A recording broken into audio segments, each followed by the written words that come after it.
Bien, bonjour à tous. Ah, Jésus, la ceux qui sont sur Ah, Facebook sont désolés pour ceux qui vont partir suivre sur YouTube. Il y a un petit problème de son. Merci Seigneur. Peut-être. Amen. Bien, bonjour à tous. Ah, Jésus, la ceux qui sont sur Ah, Facebook sont désolés pour Mais gloire à Dieu pour cette heure. le privilège que nous avons connectés. Alléluia. Quelle joie. Amen. Il n'y a plus de frontières. Il n'y a plus de mer. Comme Mais gloire à Dieu pour cette heure. contact. Le privilège que nous avons le monde entier. Alléluia. Quelle joie.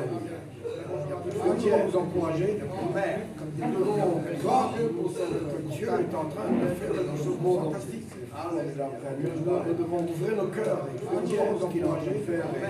Nous aligner avec ce qu'il fait afin d'être dans la joie, ouvrir nos cœurs, dans la paix, afin d'être dans la sécurité.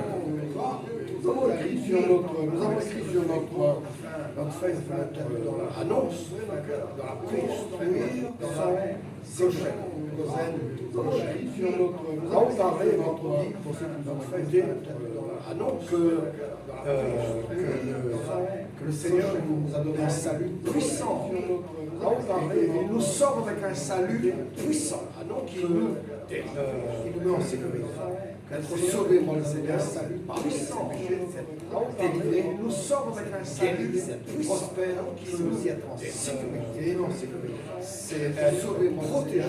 Le Seigneur ne nous sort pas pour nous laisser à l'abandon et à la merci des choses qui se passent, mais vraiment il nous sort, il nous a rassurés, protégé ce présent siècle mauvais, et il ne nous sort pas pour nous laisser.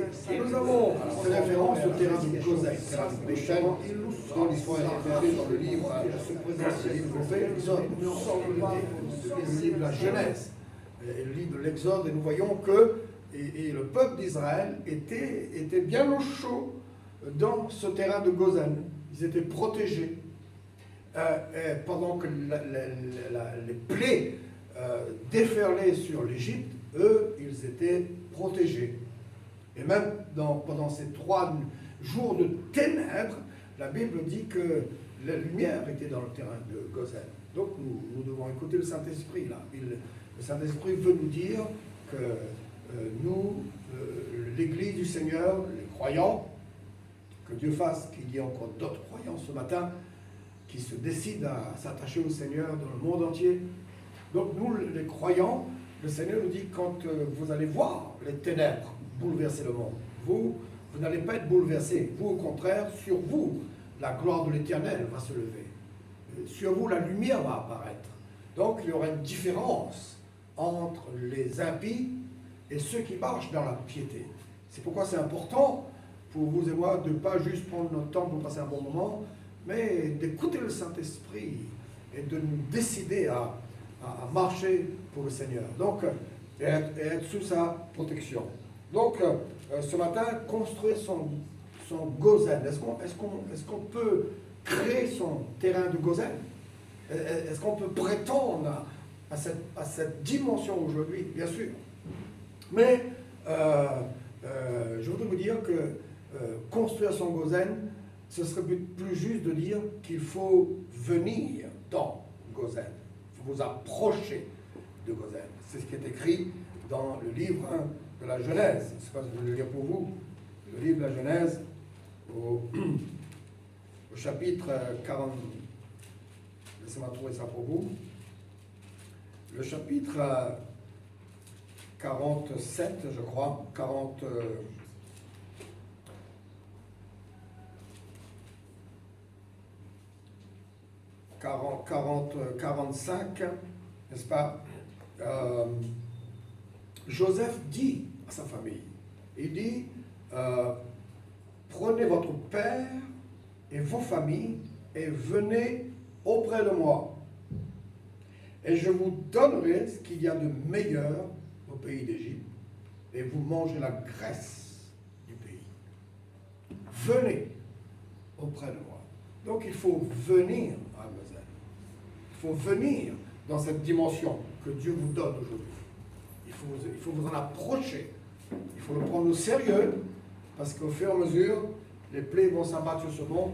La Bible ne nous annonce pas de belles choses pour la fin du monde, et les temps qui précèdent la fin du monde. Ce n'est pas des temps tellement roses, n'est-ce pas? Et l'argent ne pourra pas nous protéger de ça, et tous nos plaisirs, et cela, etc., ne pourront pas non plus nous sécuriser. Nous avons besoin de trouver le chemin du Seigneur, parce qu'il a dit qu'il met un chemin dans le désert. Il y aura une voie sainte, un chemin dans le désert, et son peuple ne sera pas éparpillé, mais il va les rassembler. C'est pourquoi la parole de Dieu nous montre dans l'Écriture que ce terrain de Gozen, pour nous, c'est une montagne. C'est une montagne, c'est la montagne de Dieu. Et il dit, c'est sur cette montagne qu'il ne se fera ni tort ni dommage. Je lis pour vous dans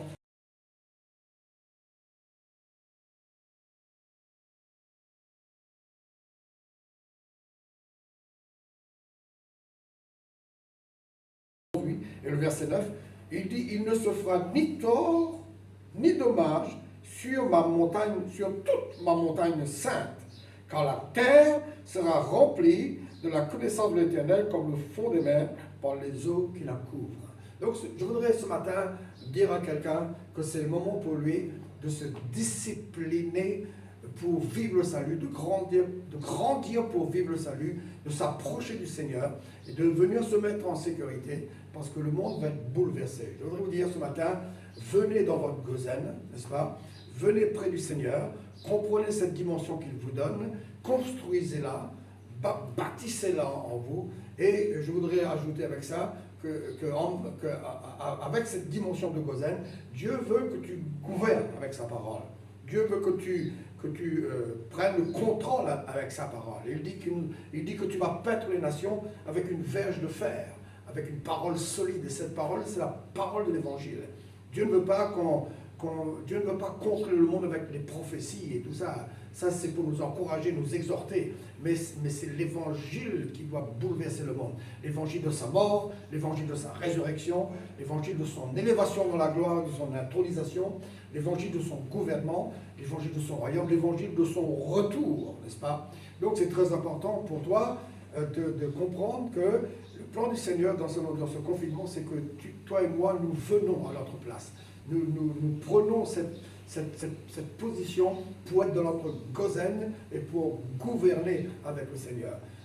Venir à Gozen, ça demande quelque chose que vous et moi, nous devons développer maintenant, la bonne volonté et l'obéissance. J'ai lu pour vous Ésaïe 1er vendredi, et je vous essayer de revoir ce verset, Ésaïe 1er, qui dit, si vous avez de la bonne volonté et si vous êtes docile, vous mangerez les meilleures productions du pays.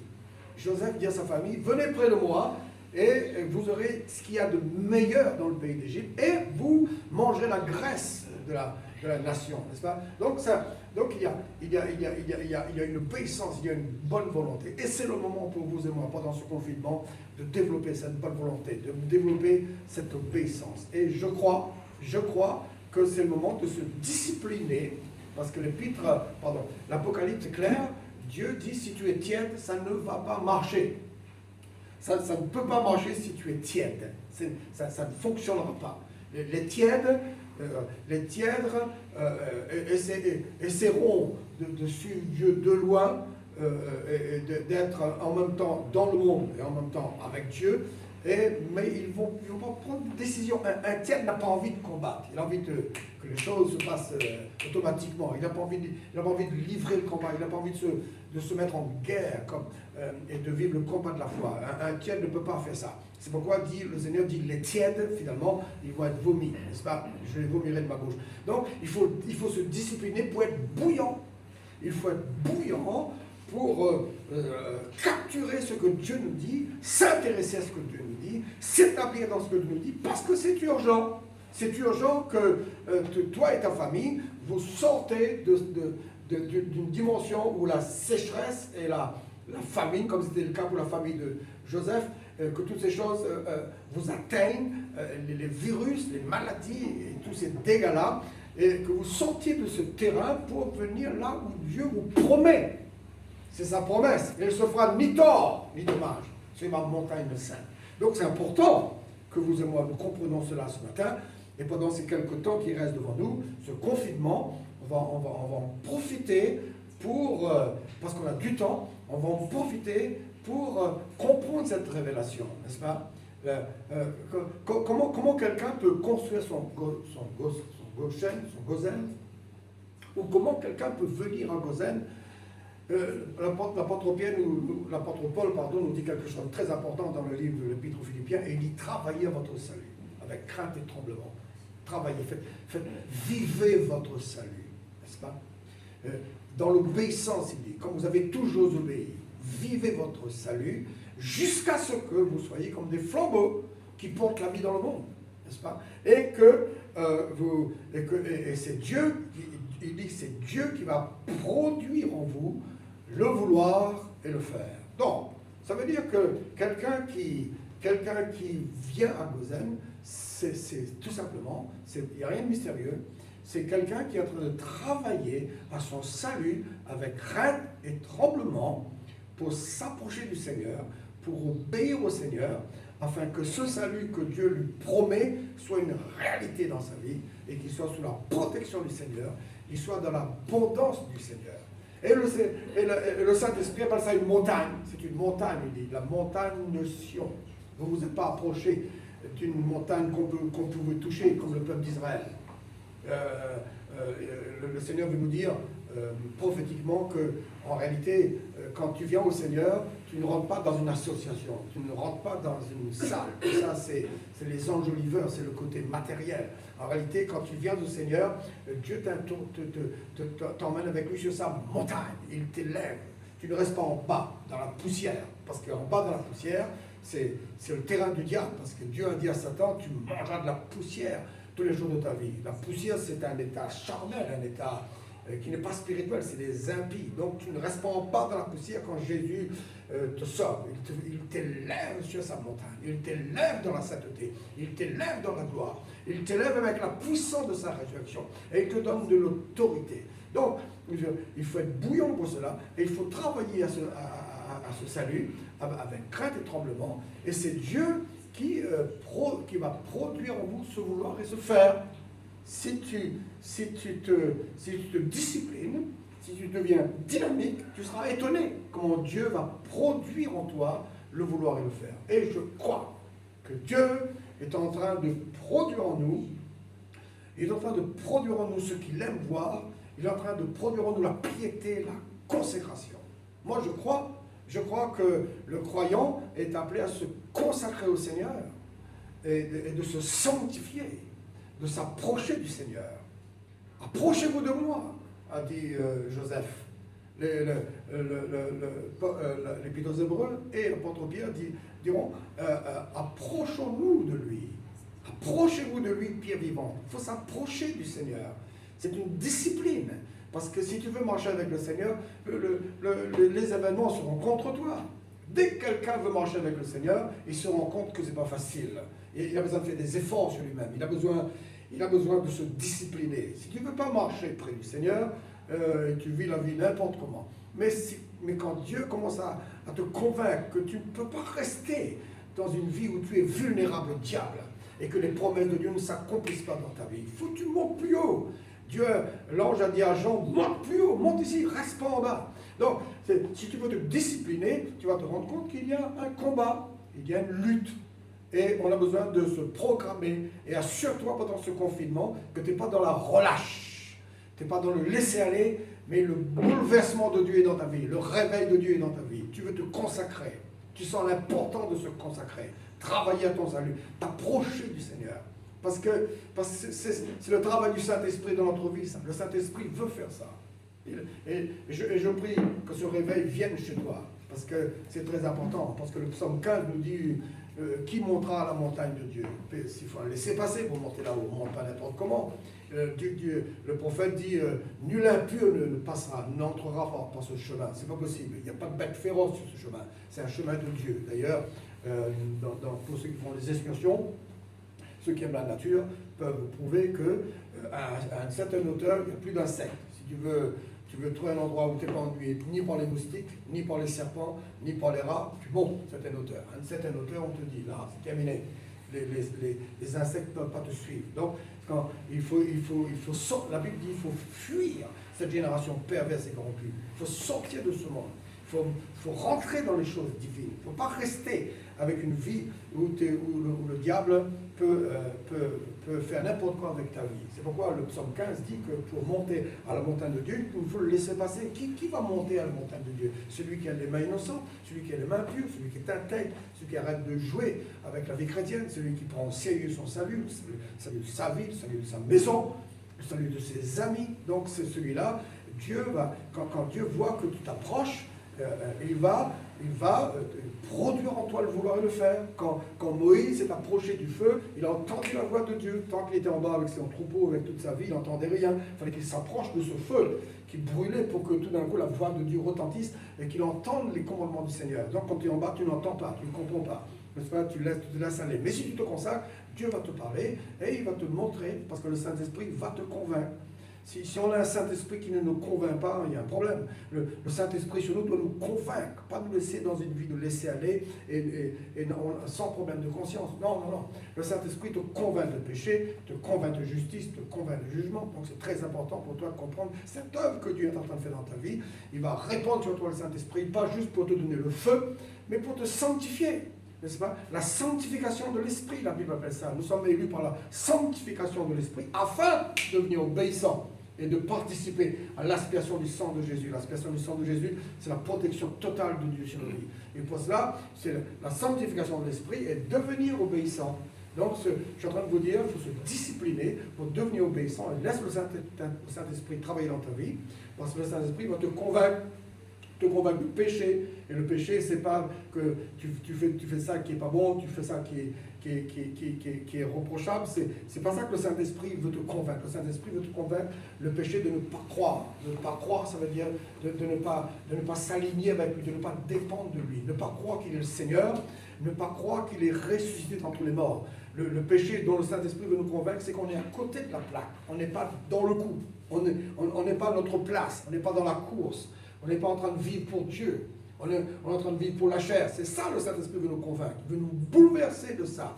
Et il veut nous appeler à travailler notre salut, à devenir obéissants, à chercher le Seigneur, à comprendre ses voies, à avancer dans ses voies, n'est-ce pas? À nous fixer sur lui. Le Saint-Esprit va nous convaincre de cela. Croyez-moi, il va vous bouleverser dans vos nuits. Il va vous dire, c'est pas bon comme tu vis là. N'est-ce pas? Approche-toi du Seigneur. Et il ne va pas mettre sur toi des lois. Il va produire en toi le vouloir et le faire. Il va te réveiller. Gloire à Dieu.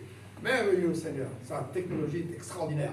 Il ne te presse pas, mais il bouleverse ton cœur. Il te montre. Il dit, c'est pas bien comment tu fais. Regarde. Alors ta vie n'est pas comme il faut. N'est-ce pas? Tu n'es pas dans le coup là. Et ce virus est trop près de toi. Les dégâts sont trop près de toi. Tu es sur un terrain où tu n'es pas dans les choses de Dieu. Alors que Dieu dit qu'il aura pitié de Sion et il changera ton désert en jardin d'Éden. Il va nous redonner notre jardin d'Éden. C'est pourquoi il laisse le Saint-Esprit te convaincre de péché, n'est-ce pas? Laisse-le te convaincre de péché et laisse-le te convaincre aussi de justice. Il dit, il convaincra le monde de justice parce que je vais au Père. Parce que je vais au Père, ça veut dire parce que je suis ressuscité et que je remonte là-haut et vous ne me verrez plus. Physiquement, vous ne me verrez plus. La justice de Dieu. C'est très important pour toi que tu te laisses convaincre par le Saint-Esprit de cette justice que Dieu te donne. Tu imagines un peu? Il est devenu péché afin que tu deviennes justice de lui. N'est-ce pas? La justice du Seigneur pour nous, c'est sa résurrection. Et j'ai un verset pour vous dans l'épître aux Romains. La Bible dit qu'il est mort pour nos offenses. Il n'est pas mort pour nous justifier, il est mort pour expier nos péchés. Mais il est ressuscité pour notre justification. N'est-ce pas? Et c'est pourquoi la Bible dit qu'il nous a régénérés par sa résurrection d'entre les morts pour une vie d'entre les morts. Une vie qui ne peut plus se corrompre, ni se souiller, ni se flétrir. Donc, il te donne cette justice-là. Cette justice est à toi. C'est la vie de résurrection, c'est la vie de sainteté, c'est la vie avec la gloire du Seigneur, n'est-ce pas? Et le Saint-Esprit veut te convaincre de ça. Il veut que tu t'établisses là-dedans et que tu te revêtes de la cuirasse de la justice et tu vives la vie de justice. Parce que ce n'est pas juste en confessant de ta bouche, mais tu es justifié pour vivre une vie de juste, n'est-ce pas? C'est-à-dire pour t'aligner de plus en plus avec cette nouvelle robe que Dieu te donne. Alléluia. Qu'on se revête de notre nouvelle robe, qu'on se revête de notre parure, de notre gloire. Nous sommes ressuscités avec Jésus. Donc le Saint-Esprit veut te convaincre de cela. Mais tu dois travailler à ça. Tu ne dois pas laisser ça dans la Bible et toi, tous les matins, tu vis n'importe comment. Travaille à ton salut jusqu'à ce que tu deviennes comme un flambeau qui porte la vie. Et il va te convaincre, il va convaincre le monde aussi de jugement. De jugement, c'est quoi? Pas que toi, tu seras jugé.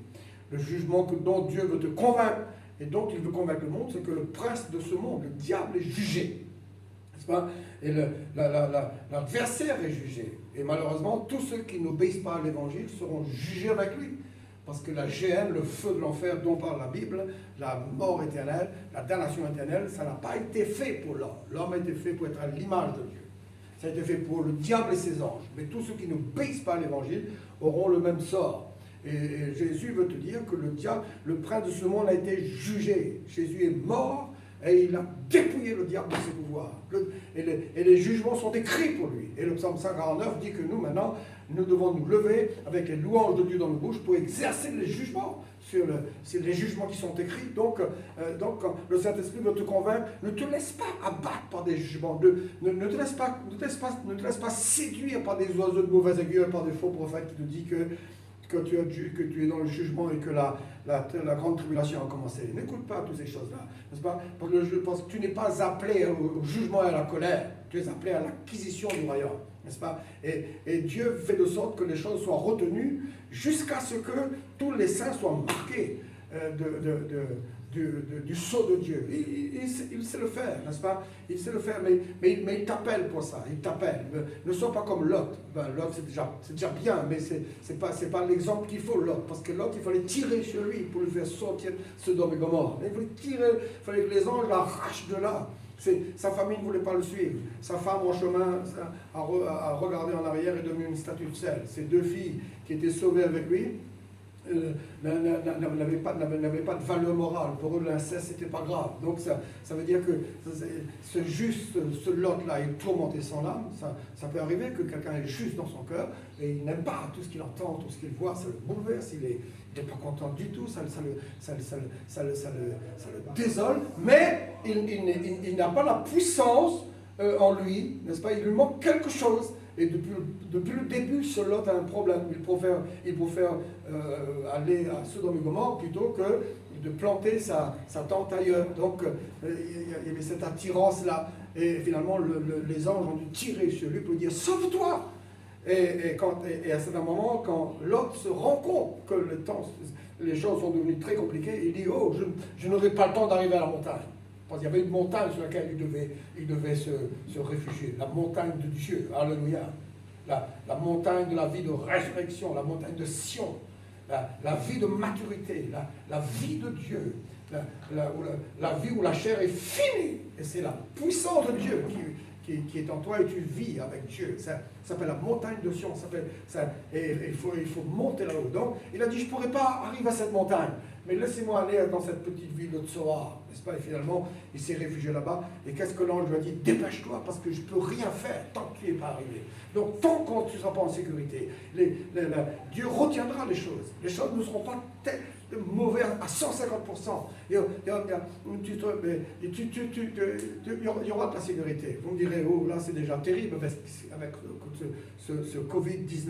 Là, ce n'est encore rien, parce que Dieu va bouleverser le monde entier. Jusqu'à ce que le nom de Jésus inspire la crainte sur toute la terre et le respect dans toutes les cultures. Donc, le Seigneur va bouleverser le monde. C'est pourquoi, au lieu d'être comme Lot, soit comme Noé. Lui, il a construit son salut. Lui, il a obéi. Il a bâti son arche. La Bible dit que Lot était un juste qui tourmentait son âme, mais la Bible dit que Noé était un prédicateur de la justice. Donc, il est allé plus loin. Il avait une prédication pour sa famille. Il avait une prédication pour ceux autour de lui, n'est-ce pas? Donc, la Bible dit que lui, au contraire, il a bâti cette arche et il s'est élevé au-dessus du jugement qui est en train de bouleverser le monde. Donc, ça c'est ton Tsoar, ça c'est ton Goshen, ton terrain de Goshen, n'est-ce pas? C'est pas géographique, c'est spirituel. Et si tu es là, tu seras sous la protection de Dieu. Le diable ne s'approchera pas. Tu seras à une hauteur où je vais c'est trop haut pour le diable. Il aura des vertiges. Il ne pourra pas arriver près de toi là-haut. N'est-ce pas? C'est avec le Seigneur. Et tu seras quelqu'un qui sera en sécurité dans la puissance de Dieu. Et pour ça, tu as besoin de t'approcher du Seigneur, de te consacrer à lui avec une vie de repentance, une vie de consécration. N'est-ce pas? Il n'y a pas de vie chrétienne sans repentance. N'est-ce pas? On ne doit pas vivre des églises de camaraderie et de copinage. On doit vivre des églises où il y a la repentance et l'obéissance. Parce que c'est ça qui fait qu'une église avance et qu'elle a de l'impact et qu'elle a de l'autorité. Donc, se repentir, c'est pas pleurer tous les jours, pleurnicher tous les jours sur ses péchés, c'est se laisser convaincre par le Saint-Esprit, se détourner de l'impiété, se détourner, faire violence, se consacrer au Seigneur. Ça s'appelle la repentance. C'est une dimension de Dieu qui doit être là tout le temps. La repentance et la foi. On peut pas avoir une foi puissante si on n'a pas la repentance. Dieu dit que si on bénit le pécheur, il ne va pas revenir de ses mauvaises voies. Si on bénit l'injuste, il ne reviendra pas de sa mauvaise voie. Donc c'est pourquoi la repentance, c'est quelqu'un qui est bouleversé par le Seigneur et qui est convaincu qu'il faut obéir au Seigneur. Il faut devenir obéissant, il faut devenir volontaire. Il faut prendre des mesures pour s'attacher au Seigneur. Donc voilà comment tu vas construire ton Goshen, mon ami. C'est comme ça. Tu vas t'approcher de Dieu. Fais-le pendant cette fin d'année. Fin d'année, on n'est pas encore au 6e mois, mais je crois qu'on a toute une année là devant nous et que Dieu a fait quelque chose d'extraordinaire parce qu'il veut te mettre en sécurité. Et là, quand tu es sur cette montagne, tu gouvernes. Tu vas gouverner. Et je laisse ça pour vous pour la prochaine fois. Je vais vous montrer comment on gouverne avec la parole de Dieu, avec la puissance de Dieu. Et la parole de Dieu dans le cœur. On ne gouverne pas avec une prophétie, on ne gouverne pas avec des dons spirituels. Tout ça, ça accompagne l'évangile. La prophétie, c'est pour édifier, c'est pour te donner des repères. Mais c'est l'évangile qui doit bouleverser ta vie. C'est à l'évangile que tu dois obéir. C'est l'évangile qui doit bouleverser nos résidents. C'est pas un prophète, c'est pas un apôtre. Il y en a trop maintenant. À l'époque, l'apôtre Paul disait que tout le monde voulait être docteur de la loi. L'euphorie, le scoop à l'époque, tout le monde voulait être docteur de la loi, tout le monde voulait enseigner. Et l'apôtre Paul dit qu'ils ne comprennent ni ce qu'ils disent, ni ce qu'ils affirment, ils veulent juste se défouler avec l'enseignement. Aujourd'hui, ce n'est pas le docteur de la loi, aujourd'hui tout le monde veut être prophète et apôtre, n'est-ce pas? On devrait avoir peur de prendre ce titre-là, parce qu'on va nous demander des comptes. N'est-ce pas? C'est pas quelque chose pour se défouler avec, ça. N'est-ce pas? C'est une grâce que le peuple de Dieu a besoin. Alors tout le monde veut être prophète, tout le monde veut être apôtre, et ils ne comprennent ni ce qu'ils disent, ni ce qu'ils affirment, parce que ne pas comprendre d'où ça vient, où ça finit, ça veut dire que tu ne maîtrises pas le contenu. Donc c'est important aujourd'hui de comprendre dans le temps qu'on est, de comprendre ce que Dieu est en train de faire, n'est-ce pas? Donc je vous montrerai comment nous allons gouverner avec la parole du Seigneur. Et la parole du Seigneur, la parole de Dieu n'est pas un livre. La parole de Dieu, c'est quelqu'un qui s'appelle Jésus. C'est lui la parole de Dieu. C'est pas juste avec des déclarations bibliques que les choses vont changer, n'est-ce pas? Il est la parole de Dieu, n'est-ce pas? C'est avec cette parole qu'on va gouverner. Parce que la parole n'a jamais été des mots. La parole était avec Dieu. La parole était Dieu. Pourquoi c'est devenu des mots? Parce que des hommes ont été inspirés par Dieu et ils ont essayé de condenser dans des mots, avec le langage de l'époque, avec le vocabulaire de l'époque, de condenser dans des mots les lumières de Dieu qu'ils avaient, n'est-ce pas? Mais c'est pourquoi la Bible dit que l'Écriture rend témoignage de lui, n'est-ce pas? C'est l'Écriture, c'est pourquoi on doit connaître l'Écriture, on doit comprendre l'Écriture, on doit lire l'Écriture, n'est-ce pas? Mais l'Écriture rend témoignage de Jésus. Donc, on a besoin de lui. Approche-toi de lui. Hein? Approche-toi du Seigneur. Approche-toi de celui qui t'a ressuscité avec lui et qui t'a fait asseoir avec lui dans les lieux célestes. Consacre-toi au Seigneur. Détache-toi de la chair et de toute sa vie. Sois rempli du Seigneur. Et tu verras que l'évangile dans ta bouche sera une épée. L'évangile dans ta bouche sera une autorité. N'est-ce pas? Toutes les promesses de Dieu seront oui en Jésus. Et c'est avec l'évangile que tu sens que tu as le droit de demander à Dieu ton jardin d'Éden. Et il est hors de question de finir la vie jusqu'à ce que Jésus revienne dans la misère et la détresse et dans une terre aride. Non! Il faut que ton jardin revienne, n'est-ce pas? Et l'évangile de Dieu met en toi l'espérance. Mais l'évangile de Dieu te parle, n'est-ce pas? Et tu as envie d'annoncer ça au monde. L'évangile, ce n'est pas la prédication du péché. Si tu es tout le temps en train de parler du péché et des erreurs, là on tu es toujours en train de poser les bases, n'est-ce pas? L'évangile tue la chair. L'évangile n'interdit pas le péché. Non, l'évangile tue la chair et enlève le diable l'accès, parce que la puissance du diable, c'est la mort. C'est quand il y a la mort qu'il a de la puissance sur quelqu'un. Et la puissance de la mort, c'est la puissance le résultat. La mort, c'est un résultat du péché. Donc là où le péché pique, comme une mouche venimeuse, c'est le péché qui pique, et son venin, c'est la mort, n'est-ce pas? Et ça, le diable a de l'autorité là-dessus.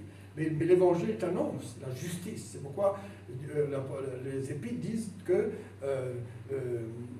Noé n'était pas un prédicateur de péché, il était un prédicateur de la justice. Il y a une prédication qui déclenche la repentance. Pas qui condamne les gens, mais qui déclenche la repentance. Donc, tu verras que l'évangile de Dieu va te rendre très très fort. Tu seras quelqu'un plus que positif. Tu seras quelqu'un qui vit dans la grâce que Dieu t'a donnée. N'est-ce pas? Bonne grâce. Une grâce spirituelle, par l'onction, par de la puissance de Dieu. Venez, il dit, venez près de moi et vous mangerez la grâce du pays. Alléluia. Les meilleures choses sont à vous. Je vous annonce que Dieu va vous bouleverser, vous allez vous consacrer, vous allez arrêter d'être léger. La légèreté va disparaître chez vous. L'impiété va s'arrêter. Tu vas t'accrocher du Seigneur, t'approcher du Seigneur. Il va répandre son esprit sur nous. On va se consacrer au Seigneur. Et nous aurons la puissance de l'évangile dans nos bouches et nous n'allons pas nous laisser faire. N'est-ce pas? Nous allons proclamer la parole de Dieu, nous allons prendre de l'autorité partout et Dieu va faire quelque chose. Alléluia. Alléluia. Que la main de Dieu soit sur vous. Je crois que ce coronavirus, ça va tourner à notre bien. Ça ne va pas nous détruire. Ça va tourner à notre bien. N'est-ce pas? Donc, disciplinez-vous.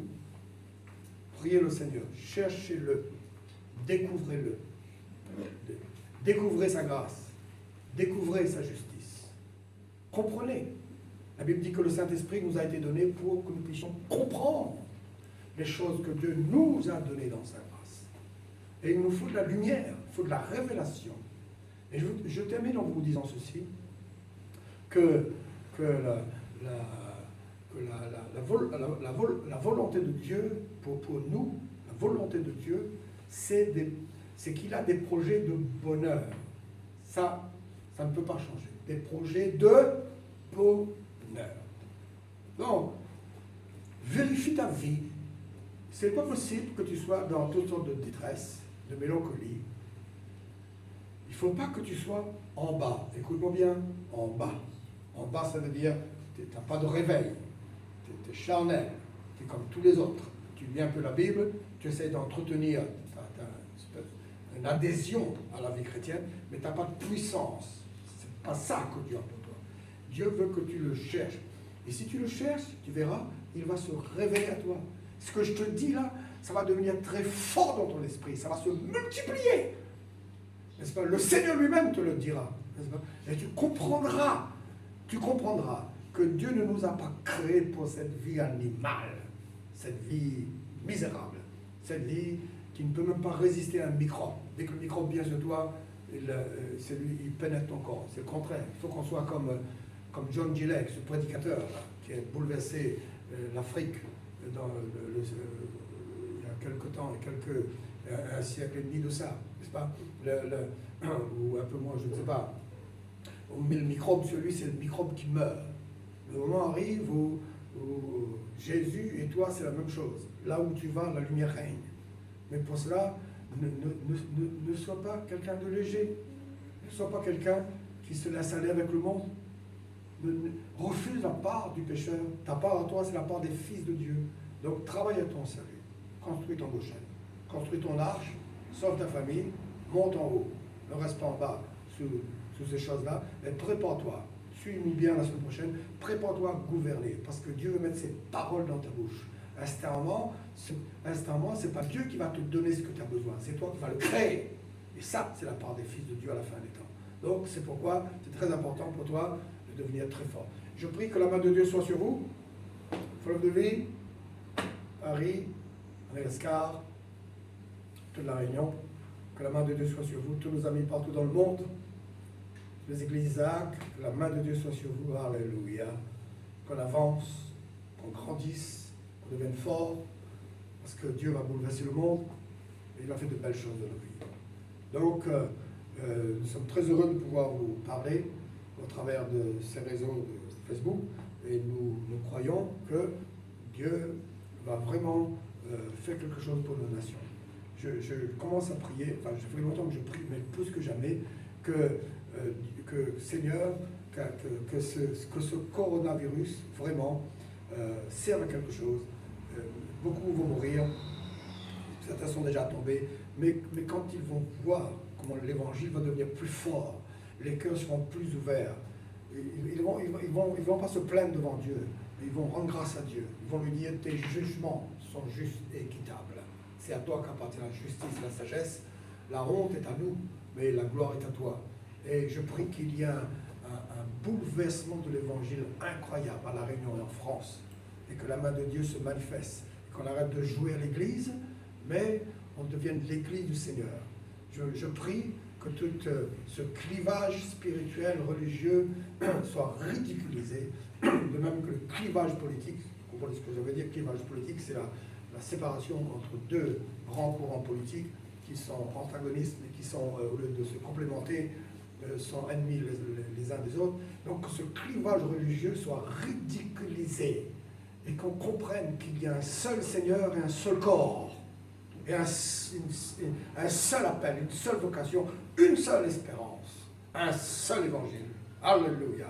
Je prie que les choses viennent et qu'on sorte d'en bas et on monte en haut pour respirer cette dimension et pour s'entendre qu'il y a un bouleversement de l'évangile dans cette île. Que Dieu vous bénisse tous, que Dieu fasse du bien à tous ceux qui le cherchent, et tous ceux qui ont demandé nos prières. Je vais prier que Dieu vous touche maintenant. Alléluia. Tous ceux qui m'ont écrit, certains ont déjà des symptômes de fièvre, etc. Vous allez guérir au nom de Jésus. Vous allez guérir. Vous devez croire que Jésus est avec vous, que vous n'êtes pas destiné à la maladie, à la défaite. Vous êtes appelés à vivre. Et le Saint-Esprit est sur moi. Pendant que je prie pour vous, là, la gloire de Dieu va venir.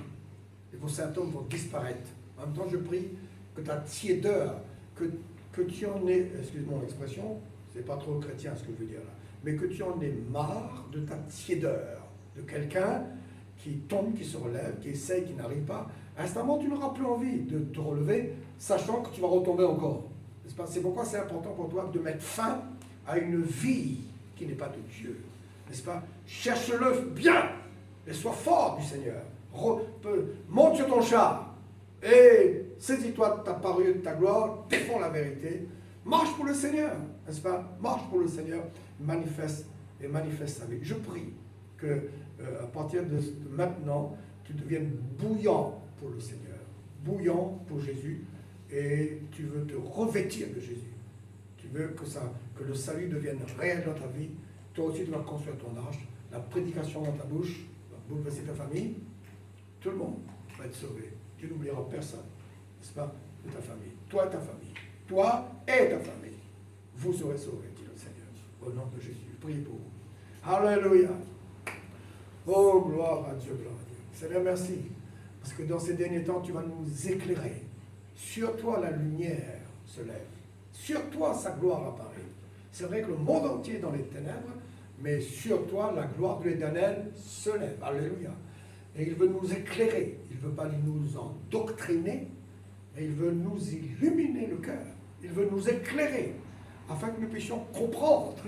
Et la grâce pour servir Dieu, la grâce pour marcher avec lui, la puissance pour gouverner, toute cette grâce augmente et se multiplie en nous par la connaissance du Seigneur. Donc plus que tu vas connaître le Seigneur, plus que sa grâce va se révéler. Je prie que tu t'approches de lui et que tu sois éclairé au maximum. Et qu'un esprit de révélation soit sur toi. Et tu connaisses le Seigneur. Et tu possèdes en toi la révélation de sa grâce. La grâce pour gouverner. La grâce pour marcher dans la sainteté. La grâce pour servir le Seigneur. La grâce pour aller de gloire en gloire. Et de victoire en victoire. Au nom de Jésus. Que les esprits tièdes soient vaincus chez toi. Que les esprits de découragement et toutes ces faiblesses soient détruits dans ta vie. Sors de ton atmosphère au nom de Jésus. Alléluia. Et que le feu vienne sur toi. Que la Pentecôte, que tu vives une nouvelle Pentecôte, mais une forte, alléluia, une définitive.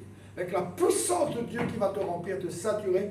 Et tu seras passionné pour l'image de Jésus, pour l'immortalité. Tu ne seras plus passionné pour les choses de la terre, tu seras passionné pour les choses de Dieu, et Dieu te donnera en plus toutes les richesses que tu as besoin, parce que tu mangeras la graisse du pays. Alléluia. Je prie que tu sois fervent, sois fort, tu mangeras la sainteté, et tu sois vainqueur au nom de Jésus. Alléluia. Et je prie qu'en ce moment même, tes maladies soient détruites, ces fièvres, ces symptômes de grippe, ou de coronavirus soient vaincus au nom de Jésus. Ne croyez pas au coronavirus. Quand on dit ne croyez pas, ça veut dire qu'on n'est pas conscient, on est bien conscient, mais n'ayez pas foi dans ce coronavirus. Ayez foi dans la puissance de Dieu en vous. Au nom de Jésus, la puissance de Dieu en vous, la vie de Dieu en vous, le Saint-Esprit sur vous, l'onction de Dieu sur vous. N'est-ce pas? C'est ça notre foi, c'est ça notre espérance. Sois guéri au nom de Jésus, parce que tes maladies, Jésus les a prises sur la croix. Il n'en a oublié aucune. Même s'il y a un autre virus qui vient bientôt, je ne connais pas le nom, il a quand même pris ça. Il a tout pris sur lui dans sa mort, dans son corps. Et nous sommes guéris dans ces meurtrissures au nom de Jésus. J'annonce pour vous, je déclare pour vous la santé divine, la santé morale, la santé, dans votre cœur, dans vos pensées. Au nom de Jésus, la santé de Dieu.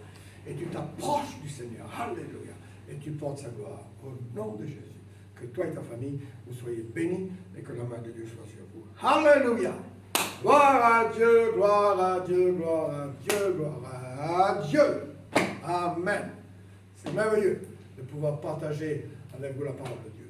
Donc que Dieu vous bénisse, tous. Je vous aime. Je pense à vous. Tout le temps, la prière. Et je sais que mon Dieu ne me ment pas. Il prendra soin de vous. Il ne vous laissera pas tomber. Si des choses vous dominent, ne vous prenez pas la tête. Servez le Seigneur quand même. Persévérez. Vous allez voir, il y aura une porte de sortie. N'est-ce pas? Ne vous laissez pas accuser par le diable. Ne vous laissez pas démolir par des moments où quelqu'un peut faiblir, peut chuter. N'est-ce pas?